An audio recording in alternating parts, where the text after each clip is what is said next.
우리가 알고 있는 그 고사성어 가운데에 그 세옹지마라는 말이 있습니다.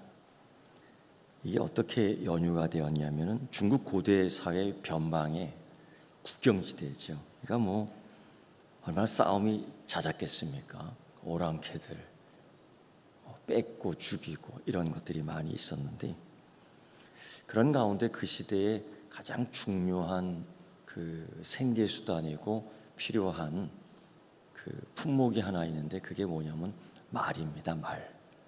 지금도 비싸죠. 그때는 그 말이 이 재산과 생계 수단과 군사적 자산과 뭐 여러 가지 다 쓸모 있는 것이 말입니다. 그런데 그때 이 변방의 한 노인이 그 아들하고 하나 이렇게 외롭지만은 잘 살고 있었죠.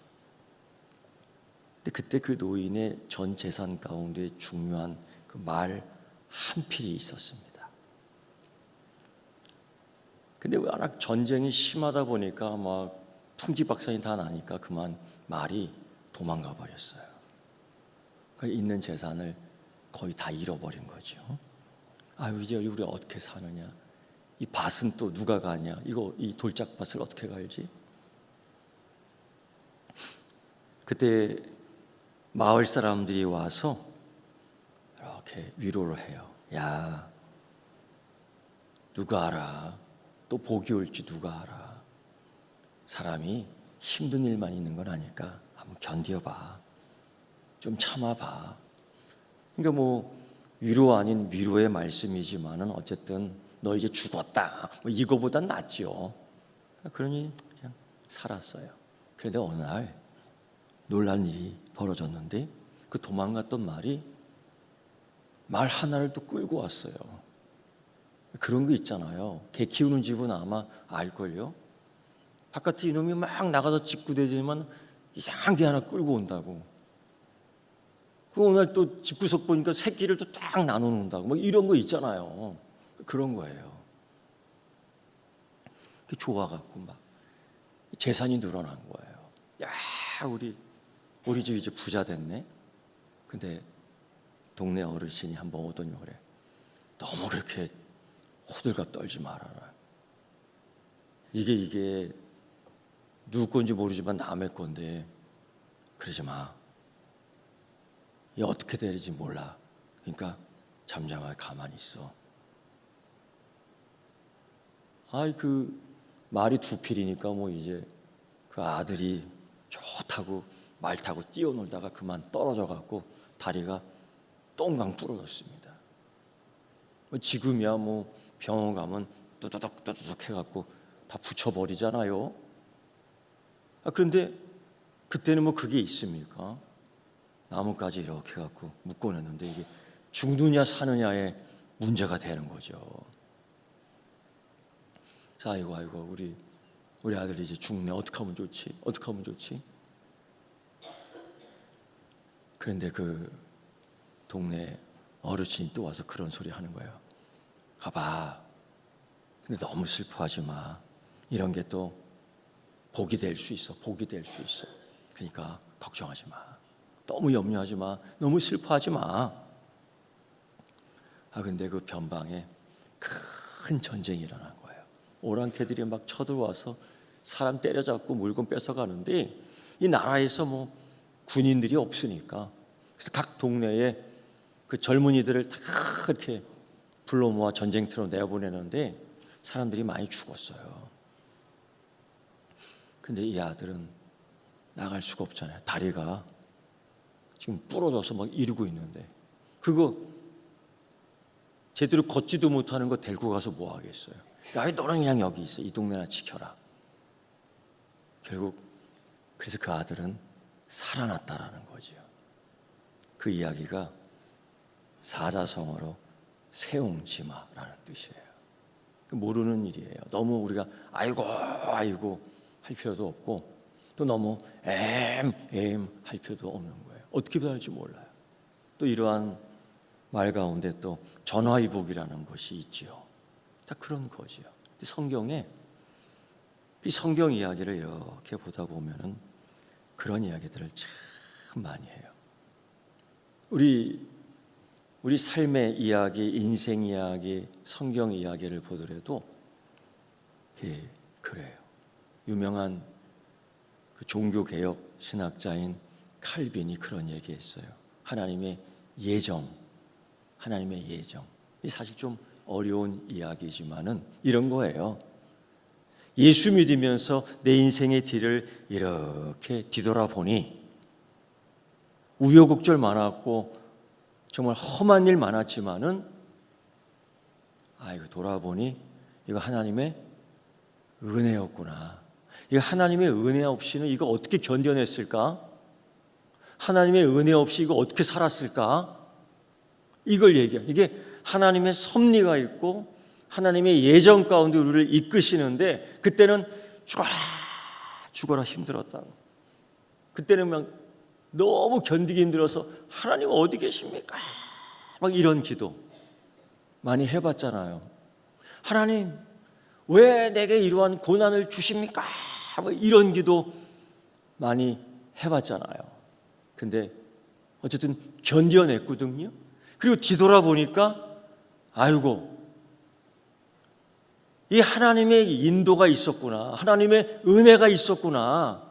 여기서 딱 깨닫는 거예요. 그래서 감사가 터져 나오는데 이 칼빈이라는 이 종교개혁 성경 신학자가 그걸 얘기했어요. 하나님의 예정하심.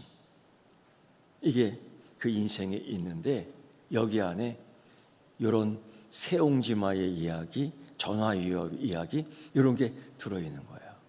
네. 지금까지 살아온 거 뒤돌아보니 하나님 은혜였다. 창세기 50장 그 20절의 말씀에서 보면은 그 요셉이 그 형들, 배다른 형들에게 그렇게 얘기해요. 당신들은 나를 헤아려 하였으나 잊어먹지 않아요.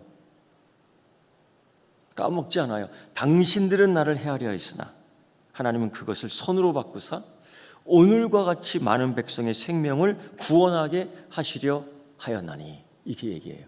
당신들은 나를 헤아려 하였으나 하나님은 그것을 선으로 바꿔주셨다. 이게 무슨 이야기냐면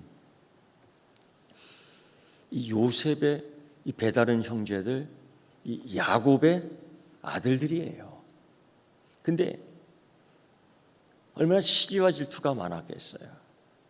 근데 분명히 형제지만은 아버지가 같지만은 엄마가 다 달라. 이런 사회 속에서 서로 경쟁하며 사는데 그 요셉이라는 게 그놈이 똑똑해요. 아버지 사랑을 독차지해요. 결국 죽이려고 작정을 하는데 양심이 있으니까 형들이 그 어린 거 죽이지 않고 노예로 팔아먹습니다. 그 당시 노예는 생명을 보장받을 수 없죠. 어디 병들어 알아놓으면 누가 고쳐줘요. 그냥 버리고 가는 거지. 죽은 목숨이에요. 그러니까 그거예요. 우리가 죽이니커녕 우리가 죽일 바에야 팔아먹고 우리가 푼돈 챙겨 먹자 이거예요. 이게 참 이 형들은 나쁜 놈들입니다. 어떻게 그럴 수 있어요? 그리고서는 요셉을 그 애굽 나라에 팔아먹고 이제 세월이 이렇게 흘렀지만은 그 사는 게 가뭄도 기근도 왔다 갔다 하는 그 시대에 그 요셉이 우여곡절 끝에 그 나라의 넘버 2가 됩니다. 국무총리 정도 됐죠. 여러분 이게 쉬운 일입니까? 우린 그 성경 1절 몇 절 이렇게 쭉 읽으면서 그가 국무총리 됐고 하나님의 은혜다라고 생각해요. 하나님의 은혜로 됐어요. 근데 여러분 하나님의 은혜로 됐지만은 그 가운데 얼마나 많은 환난이 있었어요. 하나님의 은혜로 됐지만은 그 가운데 얼마나 많은 심한 고난이 있었어요. 이걸 견딜 수 있겠느냐 이거지. 그러니까 형통, 순적함, 축복 우리 이런 얘기 많이 하는데 그러면 고난이 없습니까? 권사님 지금까지 살아온 인생 가운데 고난이 몇 개나 지나갔어요. 수없이 지나갔다고. 그런데도 그 가운데 하나님의 형통함이 있다고. 하나님의 인도함이 있었다고요. 우리가 착각하는 게 있어요. 여러분 하나님이 주시는 형통함 그거는 고난이 없는 게 아니에요. 하나님이 주신 그 순적한 그 인도하심, 그게 그냥 이렇게 쫙 깔아놓고 걷는 게 아니에요. 우리 인생 삶에 있어서 고난이 많아요. 그 안에 병들 수도 있고, 뜻하지 않은 사고를 당할 수도 있고, 그렇죠? 없어서 못 먹을 때가 있고요. 또는 계획한 대로 되지 않아 실패할 때도 있고요. 그런 가운데에 견디다 국무총리가 된 거예요, 요셉이. 그런데 어떤 일이 있었느냐? 요셉의 아버지, 그들의 아버지 야곱이 죽습니다. 그래도 미우나 고우나 가족이라는 끈끈한 끈으로 맺어줄 수 있는 하나의 그 라인, 줄이 하나 있었는데 그게 누구냐면 야곱이에요. 근데 야곱이 죽으면서 이 형제들의 가족관계의 끈이 끊어집니다. 두렵죠. 이 객지에서 권력 가진 요셉, 이 말 한마디에 이제는 가족관계가 아닌, 형제관계가 아닌 그들이 옛날에 저질렀던 그 행위대로 하자면 이들은 죽음밖에 없는 거예요.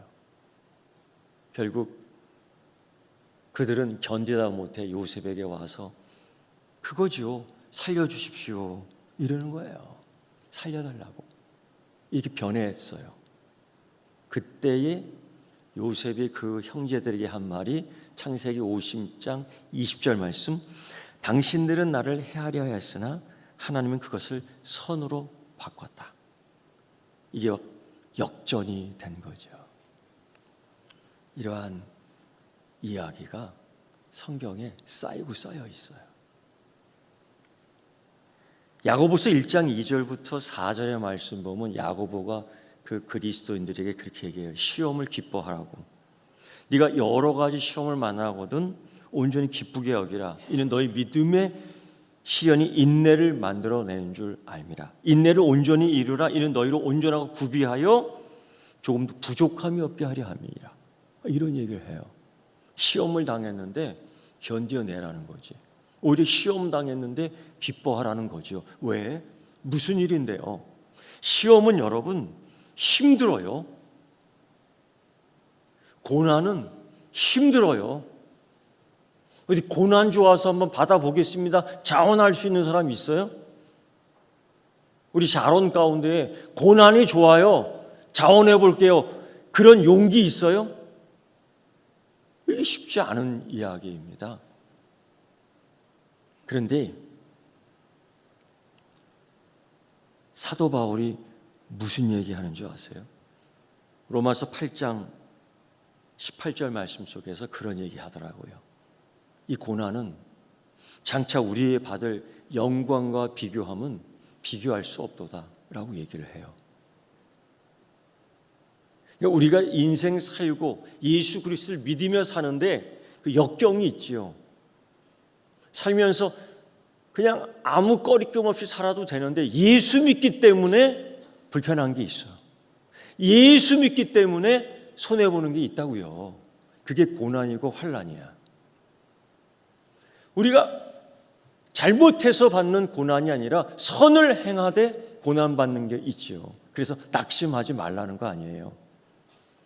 그래서 사도 바울이 그 1차, 2차, 3차의 선교적 사역 모두 마치고 예루살렘으로 돌아가는데 사실 예루살렘으로 돌아가면 죽을런지 살런지 보장 못합니다. 근데 죽을 수밖에 없는 처지에 이르게 돼요. 죽어요. 이 객지에 가서 선교 사역할 때도 예루살렘에서 파견된 유대인들이 그 사도 바울 죽이겠다고 먹지도 않고 자지도 않았거든. 그런 열심당원들이 있었어요. 근데 이제는 자진해서 예루살렘으로 돌아간다고요. 그러니까 사람들이 막 말려. 근데 사도 바울이 뭐라고 얘기하냐면요, 사도행전 20장 22절 이하에 이런 얘기예요. 나의 달려갈 길과 주 예수께 받은 사명 곧 하나님 은혜의 복음을 증언하는 일을 마치려 하면은 나의 생명조차 조금도 귀하게 여기지 않겠다라고 얘기해요. 고난을 받겠다라는 거죠. 이게 뭐냐면 붙잡히겠다, 심지어 죽을 수도 있는데 죽겠다. 목적이 그거예요. 사도 바울의 목적이 뭔지요? 그게 하나님께 영광입니다. 사실 우리도 다 그런 목적이 있지요. 왜 사니? 왜 사냐? 라고 묻는다면 우물쭈물할 때가 있는데 우리 그러지 말고 연습하십시오. 나 하나님의 영광을 위해서 살아. 그럼 하나님의 영광 사는 게 뭔데? 지금 이렇게 살고 있어. 고난이라는 거 있잖아요. 때로는 궁핍함도 오고 때로는 굶주림도 오고 때로는 부족함도 오고 그래도 예수 믿는 믿음으로 사는 거예요. 어쩌면 하나님 내가 예수 믿었기 때문에 형통함을 주시지 않겠습니까? 내가 예수 믿는데 하나님 나에게 순적한 인생을 주십시오. 이런 기도를 막 할 때가 있는데 저도 그런 기도 많이 해봤거든요. 근데 깨달은 게 하나 있어요. 뭐냐? 하나님이 주는 형통함이라는 거는 내 인생 살아가는데 아무것도 없이 하나님이 이 꽃길로 정리해 주는 것, 그게 형통함이 아니에요. 하나님이 주시는 인도하심 속에는 고난이 있다고요. 어쩔 때는 사망이 있어요. 사망이 있어요. 기가 막힌 일들입니다. 중국의 선교사로 부름받은 허드스 테일러라는 선교사가 있습니다. 그가 중국 선교하러 갔는데 가족들을 다 잃어요. 부인 잃고 아들 잃고. 그리고 꽤 오랜 시간, 사실 평생을 걸쳐 중국 선교를 했는데 예수 믿는 사람 한 사람 남겨두고 자기네 나라 돌아옵니다. 병 들어갖고. 정말 선교사 인생에 남은 거 뭐냐고 물어보면은 마누라 죽고 자식 죽고 병든 몸으로 이곳에 돌아왔다라고 말할 수밖에. 남들이 보면 그렇게 보여요. 억울하지 않아요? 하나님 억울합니다. 우리 이런 기도 한 적 있잖아요. 하나님 왜 내게 이런 고난을 주십니까? 욥이, 구약에 나오는 욥이 사실 처음 그런 기도를 하죠. 내가 그래도 하나님께 영광 돌리고 내가 그래도 하나님께 정말 사명 감당한다고 이 자리에 왔는데 남은 거는 병든 몸 하나로 선교지의 열매도 없고. 근데 허드슨 테일러는 그렇게 하지 않아요. 주신 사명 감당하며 조용히 그 본토에서 또 후학들을 잘 길러내요. 근데 놀라운 일이 있었지요. 그 중국에서 한 명 삼은 그 제자가 중국을 변화시켜요. 예수 믿는 사람을 만든다고요. 수천 명을 만들어요. 만약 여기서 억울해하고 통곡했다면 얼마나 하나님 앞에 설 때 부끄러웠을까.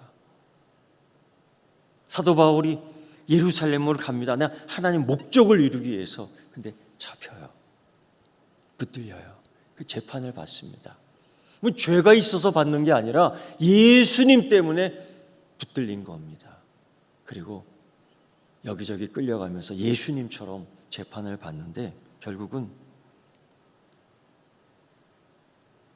로마 총독에 의해서, 가이사의 로마 총독에 의해서 재판의 결과를 얻어내요. 너 죄 없다. 너 죽일 죄를 범한 일도 아닌데 왜 그들이 널 죽이려고 고발했는지 모르겠다. 너 죄 없다.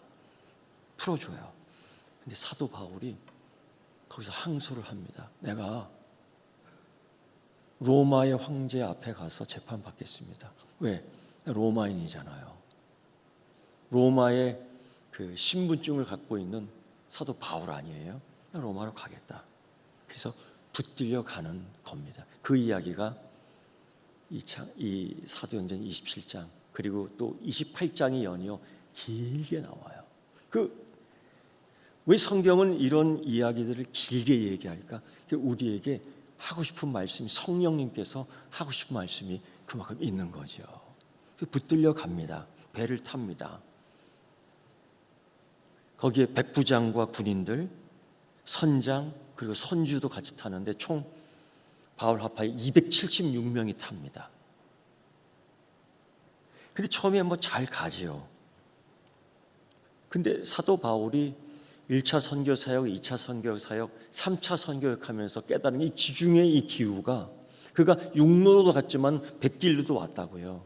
그 경험이 바로 요때쯤이면은 풍랑이 치는 겁니다. 풍랑이 부는 겁니다. 그래서 사도 바울이 그 선장에게 얘기하는 거예요. 백부장에게 얘기하는 거예요. 선주에게 얘기하는 거예요.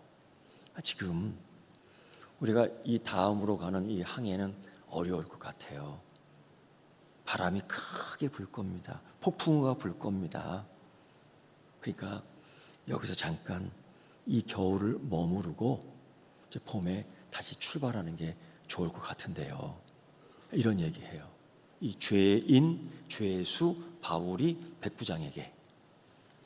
여러분 같으면 백부장이 듣겠습니까? 안 듣겠습니까? 안 듣죠. 이건 당연한 거예요.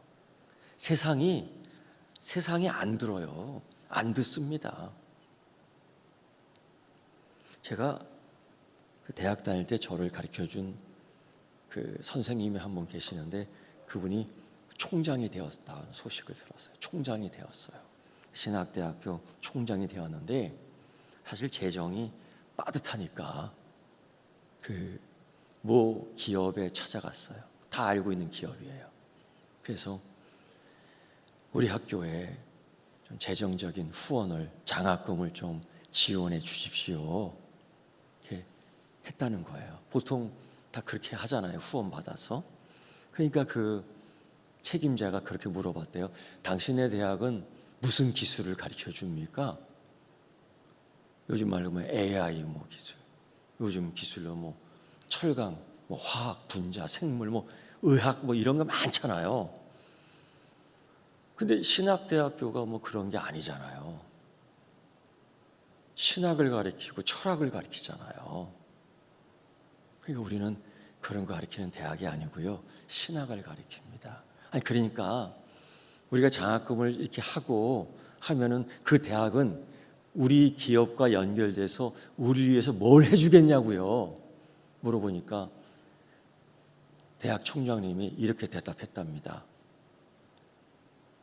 당신네 회사를 위해서 우리는 기도를 해줄 겁니다.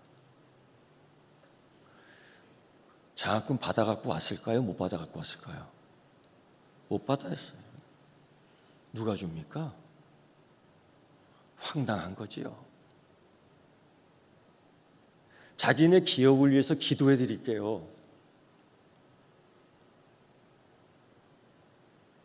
여러분의 이 기업을 위해서 기도해 줄게요.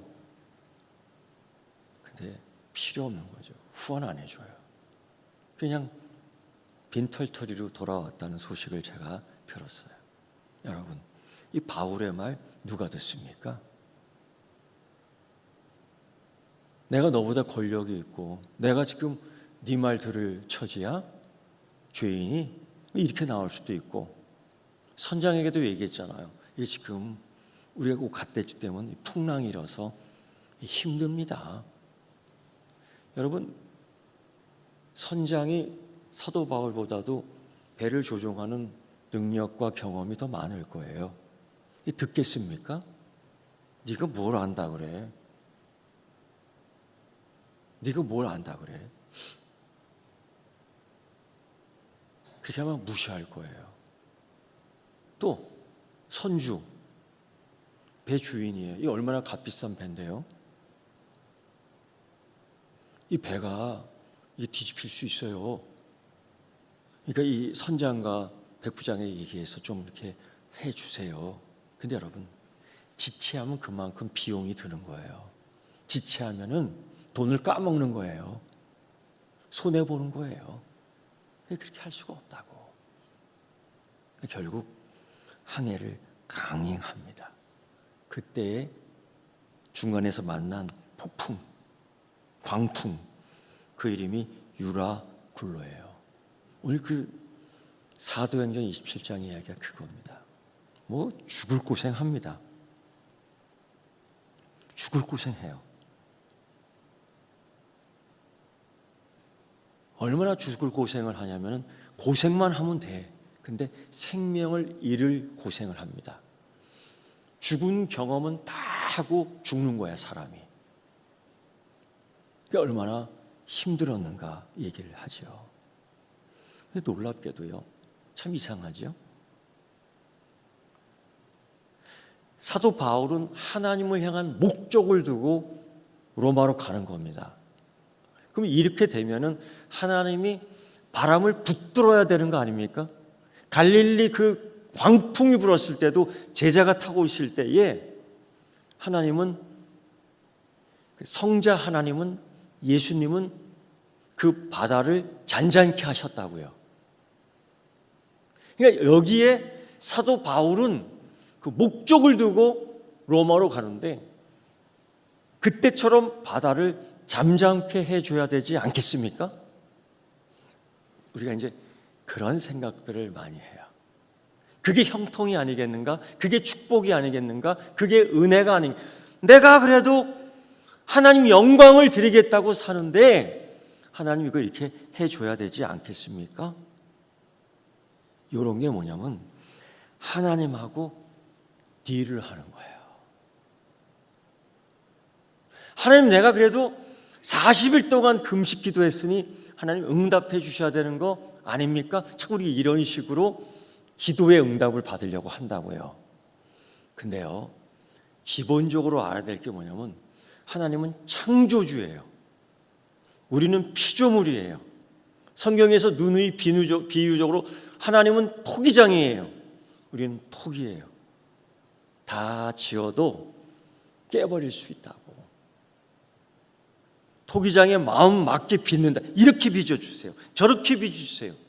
이게 우리가 성경을 알고 말씀을 알고 하나님과 나와의 관계를 알면 사실 그렇게 기도하는 게 맞지 않아요. 예수님 기도 보세요.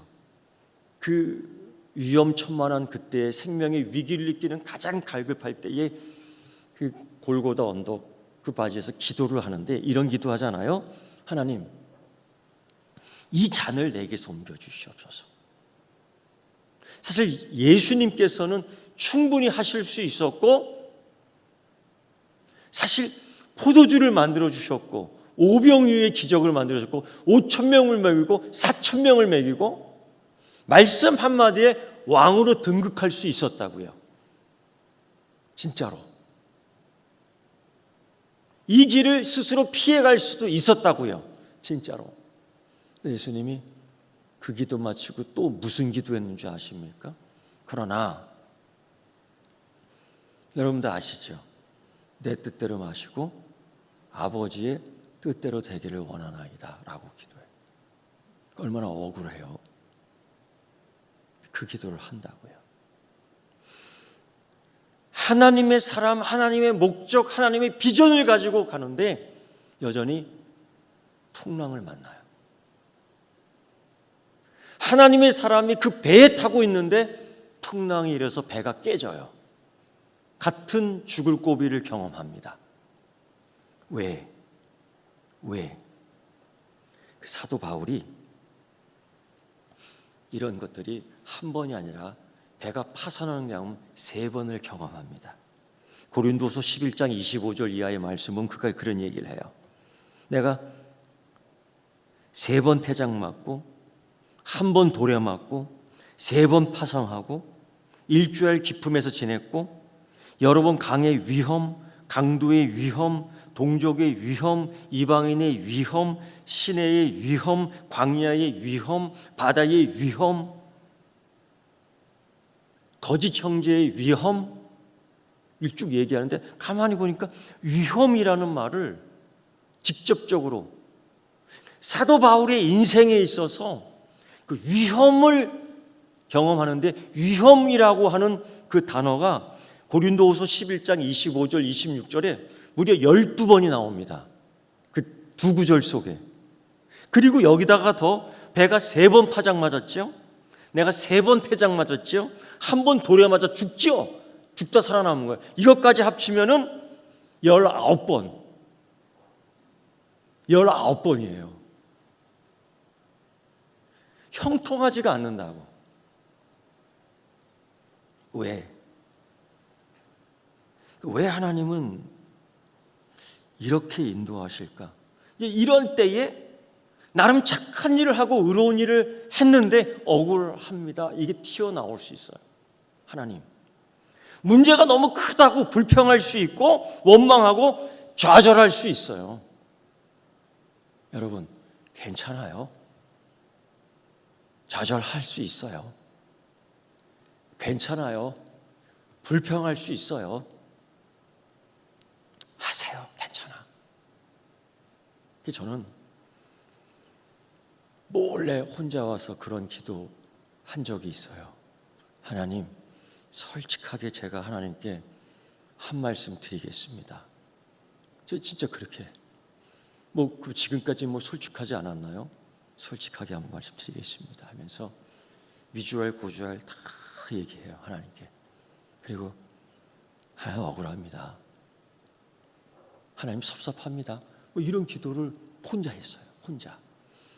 사실 옆에 권사님 계시는데 제가 하나님 섭섭합니다 이런 기도 크게 할 수는 없잖아요. 혼자 와서. 근데요, 항상 저는 그래도 그지 잊지 않아요. 그래도 목사잖아요. 그 기도를 그렇게 마무리해요. 몇 가지로 마무리하는데, 그러나 하나님은 토기장이시고 나는 그릇입니다. 그걸 꼭 잊지 않아요. 그러나 그리고 또 기도해요. 하나님 말씀하시면 제가 그대로 하겠습니다. 기도하고, 하나님 저 쿨하신 거 아시지요? 딱 그 기도해요. 저 하나님 쿨하시잖아요. 쿨하잖아요. 이제까지 말씀 따라왔잖아요. 그 기도로 그렇게 끝맺을 때가 많이 있었습니다. 그래도 풍랑은 고통스러운 거야. 그래도 풍랑은 힘든 거예요. 그때의 그 밤에 275명, 사도 바울과 함께 276명. 근데 그때에 그 밤에 그들이 고통을 당해요. 그들이 죽음을 경험해. 그들이 절망을 경험해. 그저 껴안고 있었잖아요. 금부치를. 그렇게 껴안고 있었잖아요. 명예를. 그 배에 싣고 가는 게 다 그런 거예요. 백부장은 이 사도 바울을 잘 끌고 가면, 죄인을 잘 끌고 가면은 계급 하나 더 붙일 수 있다고요. 그런 꿈과 희망, 세상의 권력, 세상의 부, 세상의 명예를 다 가지고 갔었잖아요. 그 밤에 그들은 절망을 느끼고 이제 다 버려야 할 때가 된 거예요. 다 버려야 돼. 배가 너무 흔들려. 그리고 선장과 선주는 스스로 결정을 합니다. 이 배를 조종했던 모든 기구들 있잖아요. 그거를 다 갖다 버려야 돼. 이제 가볍게 하기 위해서. 선장과 선주도 배 안에 있는 자기의 재산, 자기의 권력을 유지했던, 자기의 삶을 유지했던 그것들을 스스로 다 버립니다. 그리고 심지어 275명들은 어떻게 하느냐? 살기 위해서 먹고 살기 위해서 살았던 그들의 쌓아놨던 곡식더미, 배 안에 있던 것들 다 망가지잖아요. 그것도 버려야 돼. 살려고 먹었는데 이제는 살기 위해서 버리는 거야. 그래서 그날 다 먹고 버립니다. 여러분, 얼마나 이게 죽을 지경이에요? 살려고 이 배를 탔는데 죽을 지경이야. 그 밤에 절망을 느껴요. 근데 놀랍게도 그 밤에 사도 바울은 하나님의 위로를 받습니다. 이게 기가 막힌 거 아니에요? 그 275명은 그 밤에 모든 걸 버리고 인생의 낙으로 삼았던 것, 인생의 중심 삼았던 것, 인생의 목표로 삼았던 것, 이것이 내 생명을 지킨다고 생각했던 것들을 다 버리며 절망할 수밖에 없었던 그때에 사도 바울은 그 밤에 하나님의 말씀을 듣습니다. 그 말씀이 뭐냐? 안심하라. 안심하라. 그리고서는 사도 바울이 백부장, 선장, 선주 합 275명에게 말씀을 줍니다. 너희들은 살아날 것이다. 너희들은 죽지 않는다. 그리고 그들은 바울의 말대로 살아나요. 살아나요. 하나님은 왜 이 방법을 쓰실까? 여러분 돌이켜보면 풍랑이 없었으면 버릴 수 있겠습니까? 풍랑이 있으니까 밀도 버리고 칼도 버리고 계급도 버리고 직분도 버리는 거지, 풍랑이 없으면 못 버려요. 우리의 그 삶에 있어서 때로 우리가 겪는 풍랑이 있잖아요. 그거는 고난의 도구가 아니라 하나님은 우리에게 주는 은혜의 도구인 줄 믿습니다.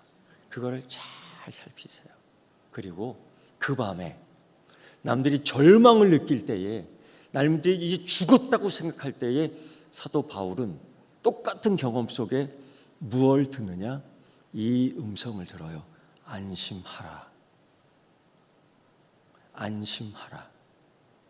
여러분, 우리 이제 인생의 삶에 있어서 그런 하나님의 음성을 잘 들을 수 있는 귀가 열리는 영적인 성도가 되길 축원합니다. 기도하겠습니다. 하나님,